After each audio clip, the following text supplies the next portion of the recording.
Salut, c'est Rick Renner, et aujourd'hui, je veux continuer à vous parler à propos d'Hébreux, chapitre 10, verset 23. Retenons fermement la profession de notre espérance. Fermement. Le mot fermement, sans chanceler, est important, puisqu'il traduit le mot grec klinès, le vieux mot grec désignant un lit. L'auteur d'Hébreux est en train de nous dire tout simplement, accrochez-vous à votre foi, parce que si vous la laissez tomber, vous finirez par aller vous coucher, au lieu d'être actif dans la foi. Que de fois j'ai été témoin de cela, et vous aussi sûrement. Vous avez vu des personnes enthousiasmées par leur foi, persuadées que Dieu leur avait parlé, et qu'elles savaient quelle direction prendre. Mais le diable a débarqué et les en a dissuadées.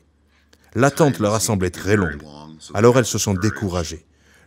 Leur famille ne les soutenait pas. Les circonstances ne semblaient pas propices. Alors, peu à peu, elles ont laissé ce rêve inspiré de Dieu leur filer entre les doigts. Finalement, elles se sont tellement affaiblies spirituellement qu'elles ont fini par faire ce que j'ai expliqué, par chanceler et aller se coucher par rapport à leur foi, complètement abattues.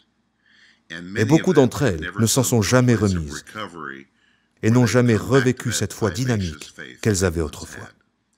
Il vaut mieux vous accrocher et vous accrocher encore. Nous avons beaucoup d'exemples. Abraham s'est cramponné encore. Et qu'en est-il de Noé? Il a reçu une parole, celle de construire un bateau. Et pendant des décennies, sans nombre, il construisait,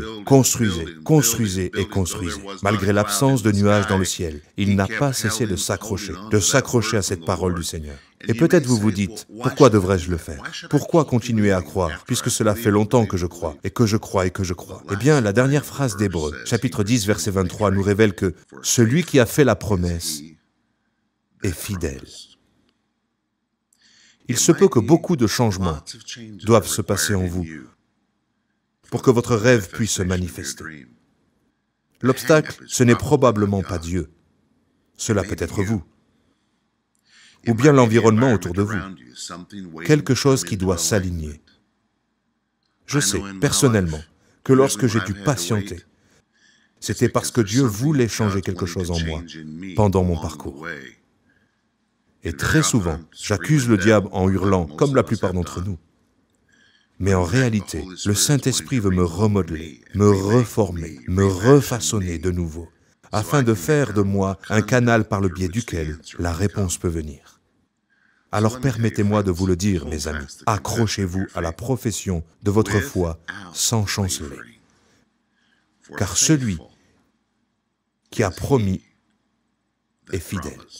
De quoi méditer.